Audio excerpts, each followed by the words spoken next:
আজ আমরা সহজে ইংরেজি লেটার কে, এল, এম, এন, ও, পি এই লেটারগুলো ব্যবহার করে সহজেই কিছু ড্রয়িং শিখব। প্রথমে আমরা কে লেটার ব্যবহার করে একটি সুন্দর প্রজাপতি ড্রয়িং করে নিয়েছি। এরপর আমরা এটির গায়ে কালার করে দেব। এরপর আমরা লেটার এল ব্যবহার করে সহজেই একটি চেয়ার ড্রয়িং করতে শিখব। দেখুন আমি এখানে সহজে ও সঠিক ধাপ ব্যবহার করে একটি চেয়ার ড্রয়িং করছি। এইভাবে আপনারাও চাইলে ড্রয়িংটি করে নিতে পারেন এবং বাসার ছোট্ট সোনামণিদের ড্রয়িংটি শেখাতে পারেন। এরপর আমরা লেটার এম ব্যবহার করে সহজে ও সহজ কৌশলে একটি বেগুন ড্রয়িং করব। এরপর কালার করে দেব। কালার করা হয়ে গেলে আমরা লেটার এন ব্যবহার করে একটি গাজর ড্রয়িং করব।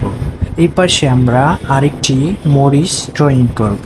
ড্রয়িং করা হয়ে গেলে আমরা সুন্দর করে কালার করে দেব। দেখতেই পাচ্ছেন আমার ড্রয়িংটি হয়ে গিয়েছে। এখন আমরা লেটার ও ব্যবহার করে একটি কমলা ড্রয়িং করব। দেখুন খুব সহজ। এখন আমরা লেটার পি ব্যবহার করে সহজে একটি পাখি ড্রয়িং করব। খুব সহজ ও ইজিভাবে দেখিয়েছি। আপনারা চাইলে সম্পূর্ণ ড্রয়িংটি সহজেই করে নিতে পারেন। ভিডিওটি কেমন লাগলো অবশ্যই কমেন্ট করে জানাবেন। চলুন আজকে সংখ্যার মাধ্যমে কিছু ড্রয়িং শিখি। 0 থেকে 10 পর্যন্ত সংখ্যা দিয়ে আজকে আমরা সহজেই কিছু ড্রয়িং শিখব। প্রথমে আমরা 0 ব্যবহার করে সহজেই একটি তরমুজ ড্রয়িং করছি। দেখুন খুব সহজ। এরপর আমরা নাম্বার 1 ব্যবহার করে একটি ক্রিকেট ব্যাট ড্রয়িং করে নিব। এরপর এর সঙ্গে একটি ছোট্ট বল ড্রয়িং করব। দেখুন খুব সহজেই আমি ড্রয়িংটি করে নিয়েছি। আপনারাও এইভাবে ড্রয়িং করে নিতে পারেন এবং বাসার ছোট্ট সোনামণিদের ড্রয়িংটি শেখাতে পারেন। এখন আমরা নাম্বার 2 ব্যবহার করে দুইটি মরিচ ড্রয়িং করে নিয়েছি। নাম্বার 3 ব্যবহার করে সহজে এবং সহজ কৌশল ব্যবহার করে আপনারা চাইলে একটি ফুল ড্রয়িং করে নিতে পারেন। ভিডিওটি কেমন লাগলো অবশ্যই কমেন্ট করে জানাবেন। আর ড্রয়িংগুলো খুব সহজ ও ইজিভাবে দেখিয়েছি। এরপর আমরা নাম্বার 4 ব্যবহার করে একটি কার ড্রয়িং করব। দেখুন খুব সহজ পদ্ধতি জানা থাকলে আপনিও ড্রয়িং করে নিতে পারবেন।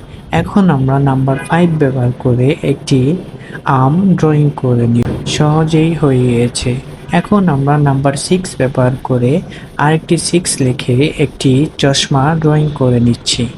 এরপর আমরা ড্রয়িং করব নাম্বার 7 ব্যবহার করে দুইটি আপেল ড্রয়িং করছি। দেখুন খুব সহজ। এইভাবে ড্রয়িং করলে আপনিও ড্রয়িং শিখতে পারবেন। এখন আমরা নাম্বার 8 ব্যবহার করে একটি পাখি ড্রয়িং করব। দেখুন খুব সহজ। 8 ছিল। এরপর আমরা নাম্বার 9 লিখে পাখিটি তৈরি করে নিয়েছি। এখন আমরা নাম্বার 9 ব্যবহার করে একটি হাঁস ড্রয়িং করব। দেখুন খুব সহজেই ও সহজ কৌশলে আমি হাঁসটিকে ড্রয়িং করে ফেলেছি। এভাবে আপনারাও ড্রয়িং করে নিতে পারেন। এখন আমরা নাম্বার 10 ব্যবহার করে 0 দিয়ে একটি বেগুন ও 1 ব্যবহার করে একটি মোমবাতি ড্রয়িং করেছি।